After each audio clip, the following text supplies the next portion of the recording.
hora en la que salen los ladrones, como alimañas, de sus madrigueras. Salieron de las fauces del infierno a robarnos la paz y la bandera. Las hienas del imperio con sus bombas, sus cohetes, sus bazucas, sus tanquetas. Vinieron como lobos por los cielos, y los cielos lloraron de vergüenza. Vinieron con espadas luminosas, su artillería y aeronaves negras. Julio Yao. Y todo esto nos dejó un chorrillo bajo techo. Los hechos ocurridos hace 30 años en nuestro país marcaron un antes y un después de nuestra historia como nación. La invasión de los Estados Unidos a Panamá, a través de su ejército militar, estremecieron la tranquilidad del 20 de diciembre de 1989, afectando diversos sectores de la República, entre ellos la provincia de Colón, Ciudad de Panamá y El Chorrillo.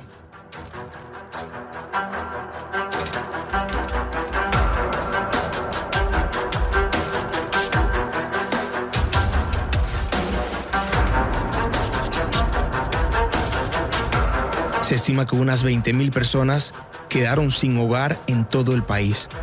El barrio del Chorrillo, donde estaba el cuartel central de las Fuerzas de Defensa, quedó en ruinas e inhabitable.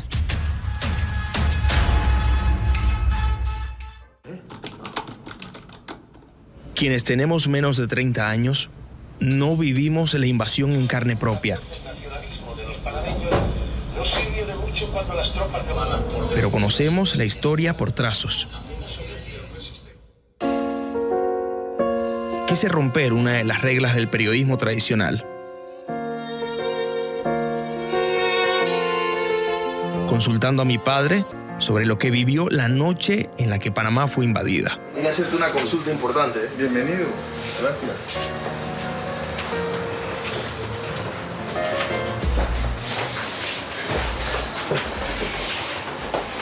Hay toda una generación de personas que nacieron después de la invasión, es decir, después del 89, que desconocen parte de la historia.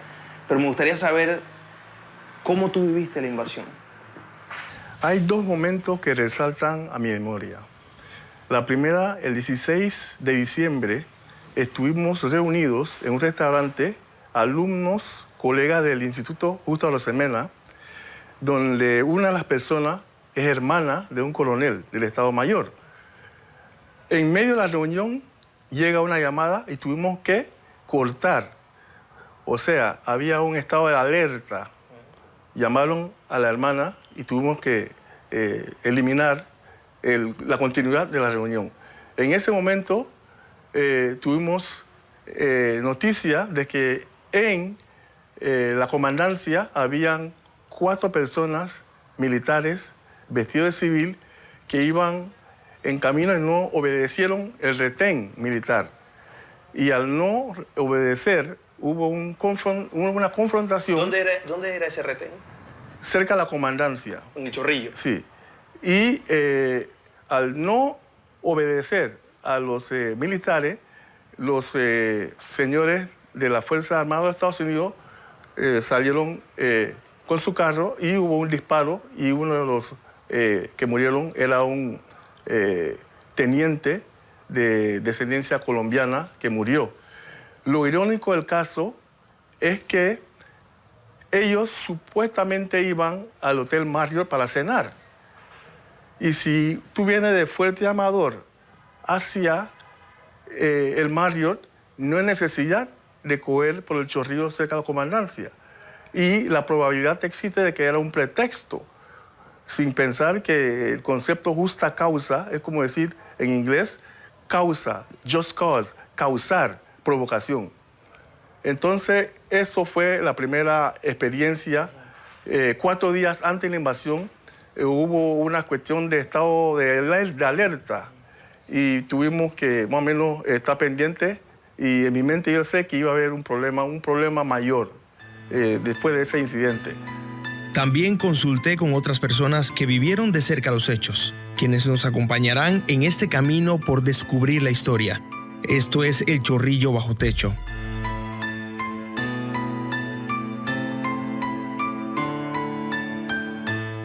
Ese 20 fue un caos total. Caos total. De hecho, nosotros que vivíamos allí, justo después, recuerdo, como si fuera hoy, un bombazo, pero tan grande y tan estremecedor, que meció todo el edificio y todos los vidrios que eran desde arriba hasta abajo, todos cayeron como si fuera una falda de escombros. Mi mamá en ese momento, ya eso te le estoy hablando ya a golpe de las 2, 3 de la mañana, en ese momento mi mamá nos pidió, bueno, vamos a bajar, vamos a irnos de aquí. La historia del Chorrillo y lo que vivieron los chorrilleros posterior a la invasión fue estudiada por el investigador social Gilberto Toro, quien además de todo la vivió.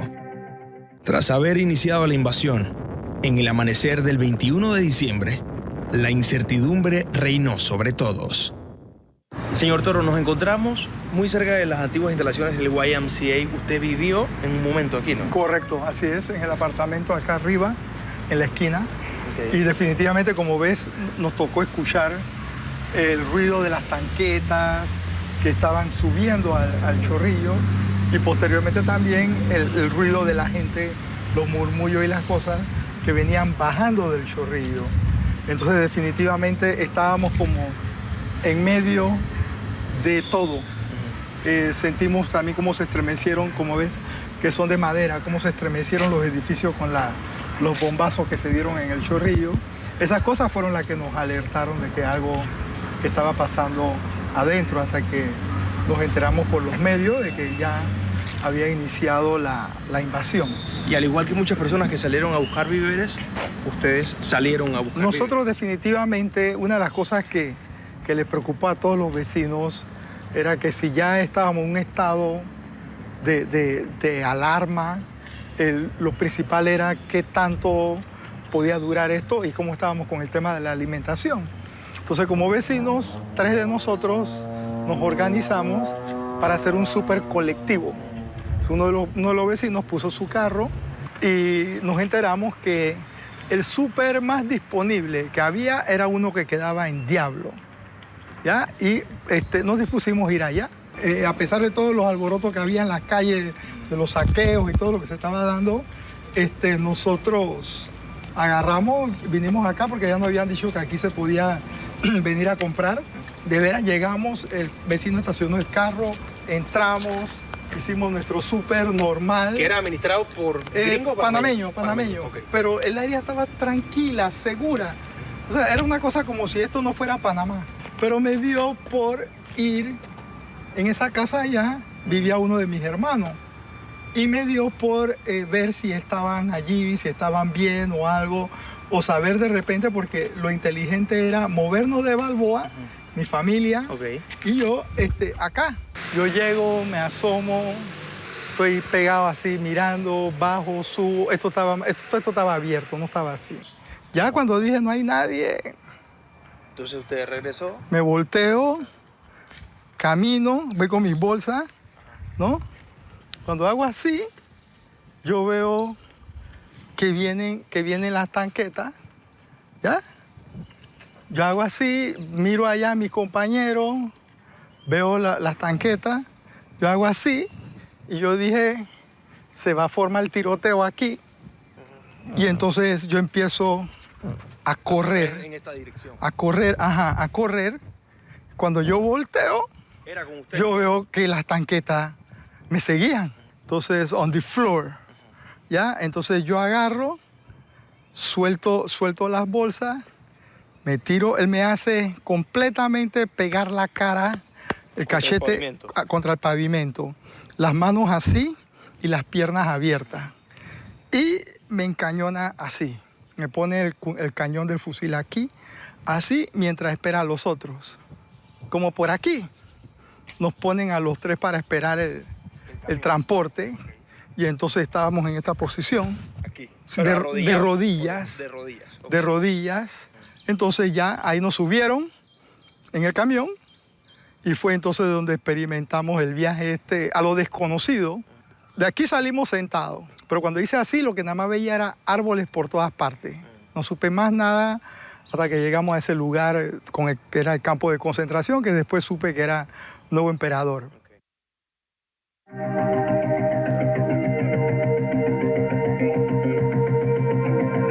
nuevo emperador se dice que fue uno de los campos de concentración más grandes de la época. Miles de detenidos durante la invasión fueron llevados para ser interrogados. En principio nos subieron esposados. Había como 10 en el camión, de 10 a 12 personas. Era, después de la Segunda Guerra Mundial, es el campo de concentración más grande que hizo los Estados Unidos. El campo de concentración más grande después de la Segunda Guerra Mundial fue ese de Nuevo Emperador. 8.000 presos había ahí. Y una de las cosas que yo escucho que le dice un sargento al cabo que nos estaba escoltando, dice, if that guy moves, shoot him. O sea, que quiere decir que si se mueve, dispárale. En la carpa mía habían como 60 personas. Y yo tuve 3 días allí. Una vez llegó alguien de la Cruz Roja. Como yo era que sabía hablar, los presos me escogieron para que yo hablara, pero yo no era militar. Y entonces yo andaba con un sombrerito Marlboro escondido porque yo no quería que me identificaran. ¿Tú no eres Murga? Digo, sí. ¿Y tú qué haces aquí si estos son militares? Entonces el trayecto fue muy tenso. Todo el trayecto viajamos con los soldados apuntándonos, a pesar que estábamos esposados. Y cuando llegamos, que nos hacen entonces erguirnos y para bajar del camión, vemos entonces a un lado una especie de campo de concentración con hombres en pantalón corto, en camiseta, sin camiseta, pantalón largo, pero todos tenían un perfil igual, o sea que ese perfil era parecido a miembro de la Fuerza de Defensa. Eran muchachos de 18, 19 años. Los pusieron y yo quedé organizando un grupo de oración para tranquilizarlos, porque muchos estaban llorando. Eran soldados, pero estaban llorando.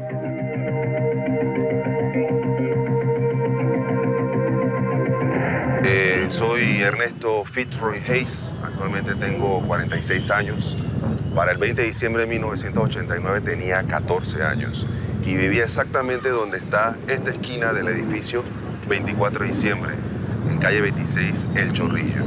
Para hablar de la invasión te tengo que hablar sobre el contexto en El Chorrillo y cómo vivíamos en El Chorrillo. Nosotros aquí no teníamos problemas de violencia, no existían las pandillas. Sí habían algunas personas, obviamente, era El Chorrillo, que sí eran medio traviesos y hacían cosas que no debían, pero se sabían quiénes eran los nombres.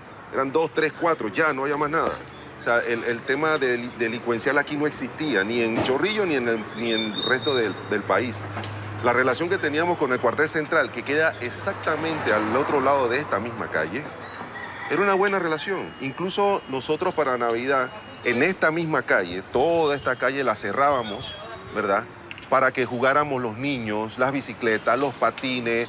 Y había una buena relación, venían los de la Fuerza de Defensa con las bandas de música a tocar. Y había una armonía. De hecho, antes de la invasión estábamos esperando esos momentos de armonía nuevamente con la Fuerza de Defensa, porque al final, somos vecinos y nos cuidábamos mucho.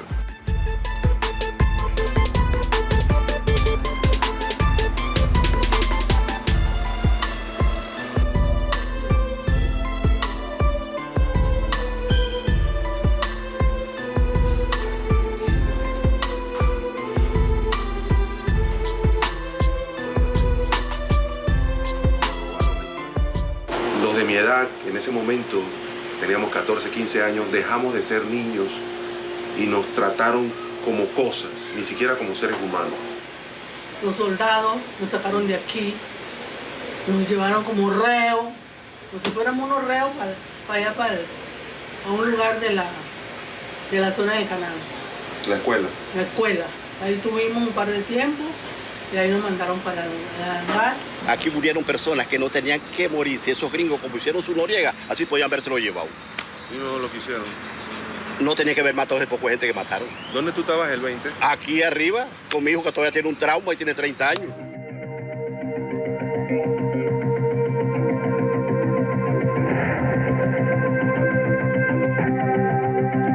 Que habían 2 formas de escapar del Chorrillo en la invasión. O nos íbamos al Santo Tomás, hacia el Hospital Santo Tomás, o nos íbamos a la área revertida. Mi mamá decidió irnos hacia el área revertida, porque todavía esta zona de Balboa ya había sido revertida a los panameños, así que había cierta confianza de que ahí no nos iba a pasar nada. Y vi un montón de carpas, y debajo de cada carpa, familias enteras, todas apiñadas, una al lado de la otra, y lado izquierdo, lado derecho. Había semioscuridad, porque a pesar que había luces, la cantidad de gente, era como si fuera una mala feria. En la escuela de Balboa, la primera área que ellos ocupan, casi como invasores también, las casas cerca de Balboa, y se organiza en la escuela de Balboa los primeros campamentos. Ahí había gente que dormía sentada en la grada, había gente que vivía debajo de la grada y gente que vivía arriba de la grada. Había gente que con las cajas de las neveras, las lavadoras, hacían como unas casitas que parecían casitas para perros y vivían allá adentro en la parte de los jardines de la escuela, pero ya venía la escuela para la zona, así que tenía que desocupar la escuela de Balboa, que además la habíamos dejado, te puedes imaginar con la cantidad de gente que había. Nosotros vivimos en Chorrillo, a nosotros se nos quemó todo y nosotros necesitamos la casa porque nosotros somos una familia. Una de las primeras cosas que hacemos es entrar a esa cancha. No había nada. No había ayuda humanitaria, no había Cruz Roja, pero lo que sí habían eran serpentinas y cercas. Cercas donde nos metieron a nosotros ahí como si fuéramos el enemigo de ellos, que nunca lo fuimos. Y el día 25 de diciembre de 1989, este es el regalo que me hacen. Lo voy a sacar. Ya este documento tiene 30 años. Este es el regalo que nos dan. Donde nos registran y nos definen como no combatientes. Porque antes de eso, a la edad que tenía, 14 años, era considerado combatiente. Y si yo estaba en un lugar equivocado, a un momento equivocado, me hubieran asesinado las balas del ejército norteamericano como cualquiera otro que sí le ocurrió. Y este es el regalo que a mí me dio Santo Claus, el 25 de diciembre de 1989. Y estas eran las instrucciones que nos dieron si nos detenían. Esas eran las instrucciones. No hubo pavo, no hubo jamón, no hubo arbolito de Navidad, no hubo regalo. Después de 6 meses, la situación en el colegio de Balboa ya era deplorable y Estados Unidos decide llevar a los chorrilleros a los hangares. Los hangares de Albrook son utilizados actualmente para albergar metrobuses. El chorrillo bajo techo, eso era lo que se trataba de atender en ese momento, en este lugar, donde se habilitaron unos cubículos de 3 por 3 metros cuadrados, o sea, espacios bien reducidos, como los tamaños del stand promedio en las ferias. Ahí iba una familia por cada cubículo, pero si estamos hablando que era una población densa, porque la densidad poblacional en ese momento para el área del Chorrillo era de 4.1 habitantes por metro cuadrado, y el área destruida, considerando calles 25, 26, 27 y la Boca del Toro del Chorrillo, en esa área estamos hablando de 27.4 hectáreas, estamos hablando de casi 15.000 personas. Me parece que los norteamericanos tomaron conciencia que Balboa no iba a cumplir con la expectativa. El hacinamiento, las instalaciones no cumplían para nada, los salones no podían ser albergues, y diseñaron rápidamente la estrategia de utilizar estos hangares, que lo que hicieron realmente fue seccionarlos en galeras tipo cuarto y con eso ubicar a cada familia del Chorrillo que de repente estaba ya registrada, porque el asunto era que solo era para gente del Chorrillo.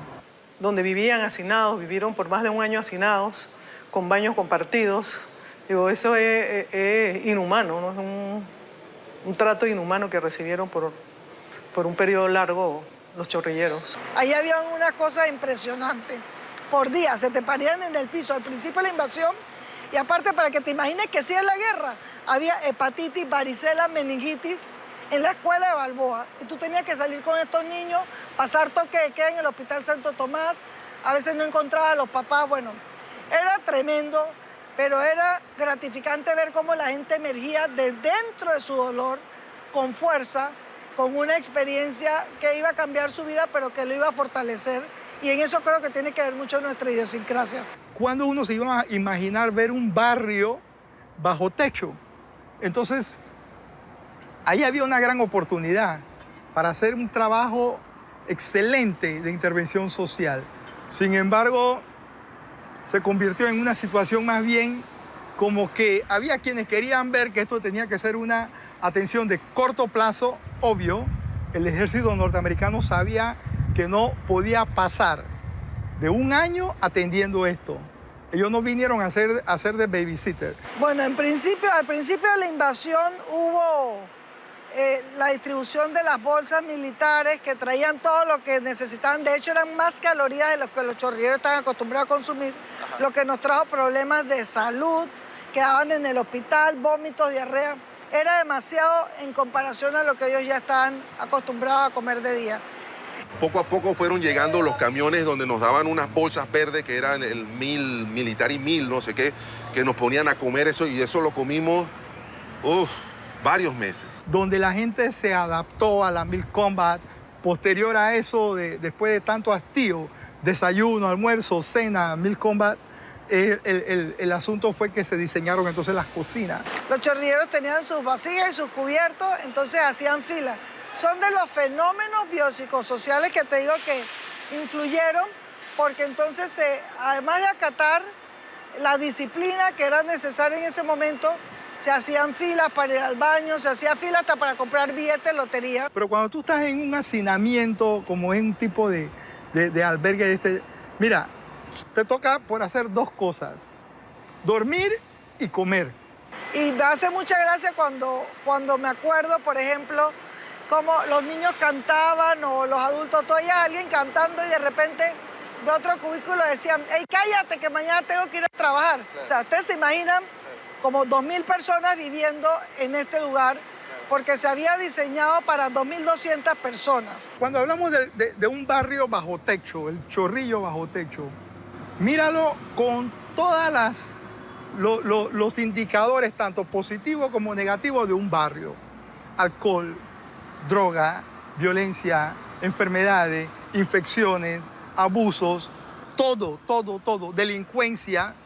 ¿Sabe qué faltó? Porque no había evolucionado, no había tomado fuerza. Enfrentamiento entre pandillas. O sea, pero todo lo demás estaba bajo ese techo. Y en los campamentos veías una niña de 15 años con un bebé aquí y con una muñeca acá. La muñeca que quería y la muñeca que tenía, así, caminando por el campamento. Veías toda clase de cosas, pero como esta población, que había gente muy educada, gente trabajadora, con gente que no tenía la misma oportunidad, tuvo que convivir forzosamente. Si agarramos y hacemos una evaluación ahorita psicológica de un segmento de la población que vivió ese episodio, vamos a encontrar que hay puntos y temas por reparar. No hay resiliencia, no se ha tratado, no se han cerrado heridas, ¿ya?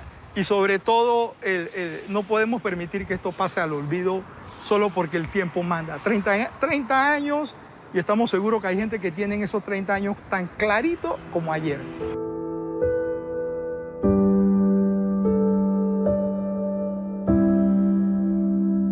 Aquí hicieron la primera fosa común. Este es el ícono nuestro. La gente muere asesinada sin pedirlo. Aquí esto cuando nosotros jugábamos con nuestros patines y nuestra bicicleta, al día anterior, lo que estaba lleno de cadáveres. Gente carbonizada dentro de los autos. Gente que se tiraba de los balcones tratando de escapar de las llamas, de las bombas. Como todo este parque, que ahora se llama 20 de diciembre, eran puras barracas. Todas las balas, todos los cañones, lo que disparaban el ejército de los Estados Unidos, sus soldados, atravesaban como si fuera queso todas estas barracas de madera. Y la gente moría asesinada dentro de eso. Las familias enteras murieron aquí. La vida de los seres humanos que habían aquí no tenían derecho a morir como murieron, como perros. Tenían derecho a morir dignamente. Por ahí salió. ¿Tú te acuerdas de Pipe? La mamá de él y el papá de él lo sacaron que me churcadito y por ahí, ¿ves? Había una barraca. Solo bombazo ahí. ¿Qué necesidad tenía su hijito y moría así? Aquí ellos sepultaron 123 cadáveres. Uno dicen 127, 125, no, 123. Posteriormente a eso, nosotros trajimos un cadáver que estaba en la morgue del Seguro Social 6 meses después de la invasión. Fui a buscar el muerto, es decir, lógicamente era del 20 de diciembre, tenía un tatuaje de una rosa grande en un brazo, pero nadie lo reconoció, jamás. Suponemos que era un cadáver de alguien que pasaba, tal vez por el puerto, una de esas cosas, algún barco que ancló aquí, y el hombre murió en una de esas salidas a la calle, pues. Entonces, en total son 124 cadáveres. La patria fue destruida, mucha gente todavía carga con ese dolor. Y bueno.